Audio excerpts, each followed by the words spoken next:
The Metro series never got a huge following, but anyone who did play it had a lot of positive things to say. Both 2033 and Last Light was a great narrative, tense shooter with some small horror elements, but overall a really enthralling experience that took the Metro 2033, 2034 and more book series and sort of made a really well told, incredibly atmospheric shooter that felt claustrophobic due to the nature of it being in the Metro. Metro Exodus has been a long time coming, I'd say about 5 or 6 years, and 4A Games have used that time to make this the most expansive and impressive shooter, or at least one of the most impressive shooters for quite some time.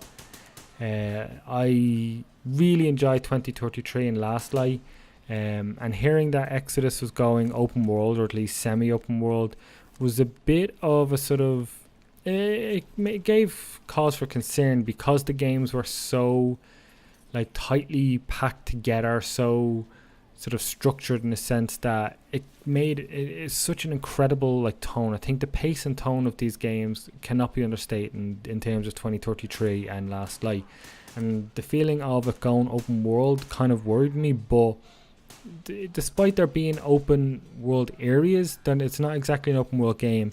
Between these areas and even within them, there are these missions that sort of confine you back to small spaces.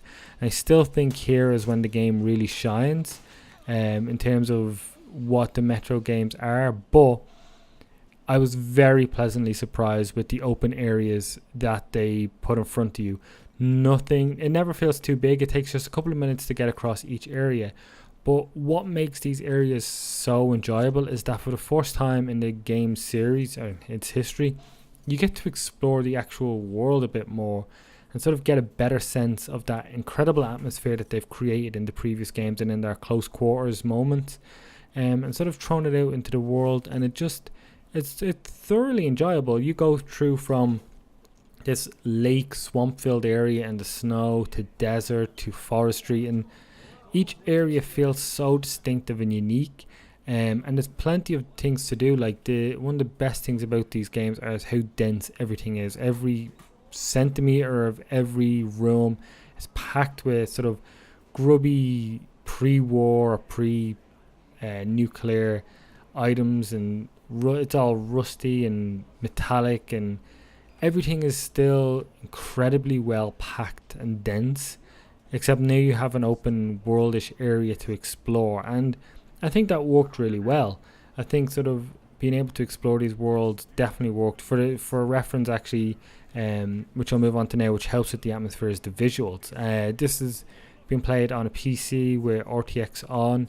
It's 1080p, but visually this game is unbelievable. And then 4A Games, rather than sort of push the RTX with reflections or whatever, they did it with global illumination, and it just may feel very natural looking at it, but when you turn it off and on again, you realize just how much the global illumination adds to its atmosphere, especially in the open world areas, because of the skyboxes, which is sort of, you kind of got to go outside a little bit in some of the previous games, but here is where you get to really stay outside and see different types of weather.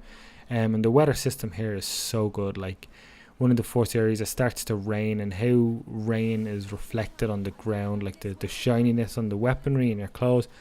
It's just such a visually stunning game, and then that amplifies the incredible atmosphere that 4A Games have managed to keep, despite its larger scope. Gunplay feels, I think the best way to describe gunplay, I'll go into the combat now. Gunplay is very deliberate. It feels very deliberate. Every motion and movement and action feels weighty and heavy, and this is a positive and a minus.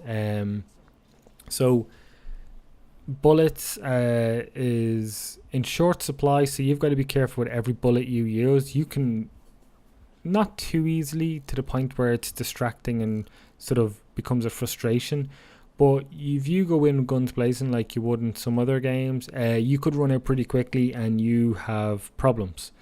Here, like, you've got to be a little more deliberate with it, and it works because one single headshot can take down most enemies. And that's something like you've got to be wary of and be careful of. The only issue is partially the technical side. One side makes the hitting headshots really hard, which is great, which is the animations. So with the animations, they're a lot harder to predict. They will duck and dodge and dive and swerve and jump behind cover, and it's sometimes quite hard to exactly know where they're going to move to aim your shots, which is great. It can cause a little like frustration in tense moments, which is exactly what you kind of want.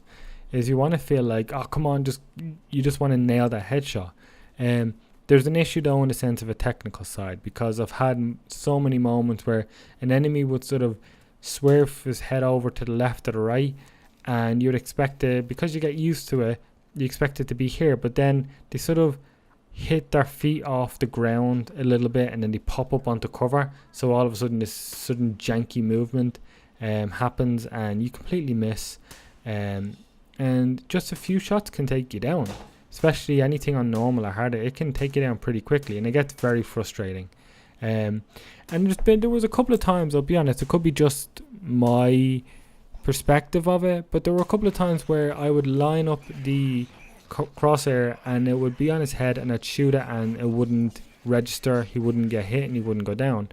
It's these small things that take away from the overall gunplay, from it being incredibly satisfying to frustrating. And I don't know if that some of it can be fixed, sure, but at the same time, if it happens to you, you kind of won't give it another chance in some ways. And I think that's where I think it's probably the game's biggest downfall, is how the gunplay can quickly go from feeling very weighty and satisfying to just frustrating. But yeah, beyond that, like, one of the other things I've added to the game is Artyom's backpack,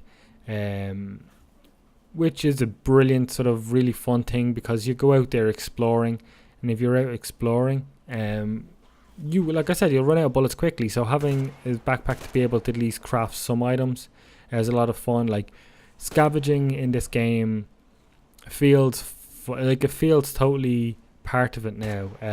After every encounter, I'll go over through all the enemies. I'll loot them. I'll take parts off their guns, and the guns in particular in this game is like such a high point, which I'll get to now in a second. But everything has items. You kind of have like a mechanical, and you also have like chemicals. These are used to craft everything from your filters to your health packs to bullets. It's all used in one. There used to be a currency system from 2033 and Last Light where there was clean bullets and dirty bullets, and you could use your own bullets as like currency to buy stuff at the cost of like maybe not having enough to go into the next fight. It's all gone here. Everything is just the crafting materials. But yeah, like the guns, at least sort of the gun customization was super surprising and a lot of fun. Like, you have 3 weapons, and as you go through the world and you go off the beaten path, which is what's kind of cool about the semi-open world areas, is if you go exploring, there's stuff to find. There are cool weapon parts and little perks to find along the way. But yeah, you can basically customize your gun to an incredible degree, like to stocks, to barrels, to basically change it all entirely. Like, it's everything you expect with scopes and everything, but then you also have like basically the frames, so you can change your gun from like a fast rate of fire pistol to a magnum to an SMG to an assault rifle to a sniper rifle and everything in between. You can mix and match to your exact play style, and that's what's great, because then depending on which scenario you go into or what way you want to play, it works really well, because there is moments where you can sort of go into enemy areas and stealth it, and when you stealth these scenarios, it's kind of, in terms of its structure of moment to moment enemy bad guy things, it's at its best, because everything feels like you can figure it out. You can figure out their paths and where they're gonna go, and just sort of figuring out every little outpost style area felt like its own little puzzle in a sense, because you could just go, okay, if I take this guy out here, this will leave this area free because he's the only one who patrols this area. And like, it's other games have similar stuff, but here, because everything feels so weighty and deliberate, it's more satisfying to just go in and take them all out. In terms of the story, it takes a bit to get going, and I think this might be the last thing I'll talk about. Is I won't even talk too much about the story. It's slow to get going, so if you've started this game and you feel like it drags, it actually does drag, unfortunately, for about 5 to 10 hours. And for fans of previous Metro games, that's a vast majority of the previous length of those games. This game is so much longer, and at the start it feels like it's padded out for the sake of being padded out. But thankfully, once you sort of get past the first main open worldish area, things really start to pick up. Story really starts to take twists and turns, and honestly, by the end, like, you really will be fully invested. You're on this train, and the characters you there along the way, like Sam and Idiot and even Miller and everything, and your wife Anna, you just sort of love these group of people that you're around, and their personalities really stand out, and they're well written characters, well written scenarios and situations between them. And the voice acting does the job admirably. But just, there's so many aspects of this game that just work so brilliantly. And then sort of there are some small technical issues.